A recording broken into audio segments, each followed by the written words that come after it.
So this is Module 2, Lesson 8. We're going to begin reading Chapter 2 today.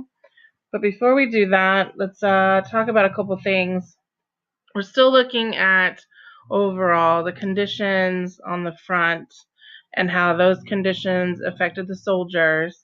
Today, though, we're going to be looking a little bit more specifically about what's happening in All Quiet on the Western Front. So we'll do a little bit of check for understanding, but we're also going to, in this lesson, start really discussing and diving into the concept of Iron Youth and what it is and how it kind of changes in the worldview.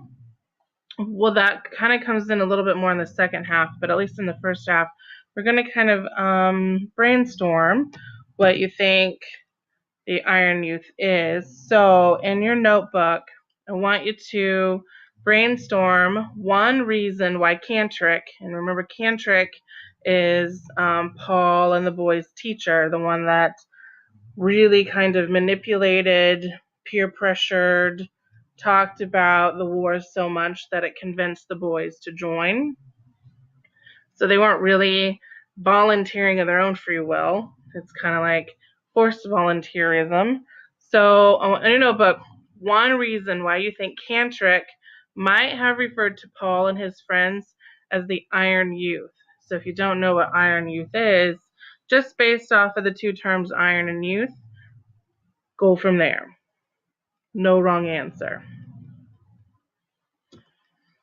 All right, let's talk about when and where. Let's do a little quick check of when this is taking place, where it's taking place. So you should know, when is it taking place? The novel is taking place during World War I, and it happens to be the beginning of summer. And where is this story taking place? It's set in Europe, and it's really, if you want to get down to it, the battlefields of World War I. All right, some vocabulary I want you to add into your notebook, just because if you know what these words are, it might make this chapter a little easier to read. You've got protrude, to push out or stick out, embittered, to make bitter the feelings or attitude of someone, and then indifferent, without interest or concern, not caring. So make sure those are in your notebook. As we begin to read Chapter 2, we're going to try to build your understanding of what's happening in this chapter, as well as examining the concept of Iron Youth. So I need you to log into Actively Learn and go to page 11 that starts Chapter 2, and you're going to read all the way to page 17. So that's the whole entire Chapter 2.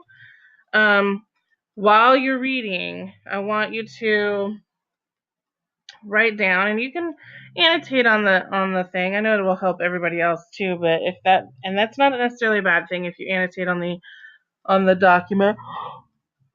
You'll actually learn, but at least in your notebook, and then we can take some of these things and then maybe turn it into your status report as well. But in your notebook, as you're reading, I want you to find examples of things that happened or any references to. So it could be a memory or flashback, things that happened in the past.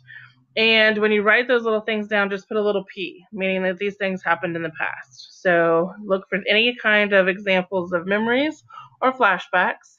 And then also, you're going to look for any incidents that occur within the present time of the novel. So anything that is presently happening, you're going to put those down, jot those down, and put those under the PR column. And if you want, make a T-chart. I don't care if you make it a list, whatever organization pattern works best for you. Just so long that you have some examples of memories or flashbacks, and that's under the past. And then you have some examples of incidents that occur within the present time of the novel. And then when you're finished, we're going to move on to the next activity.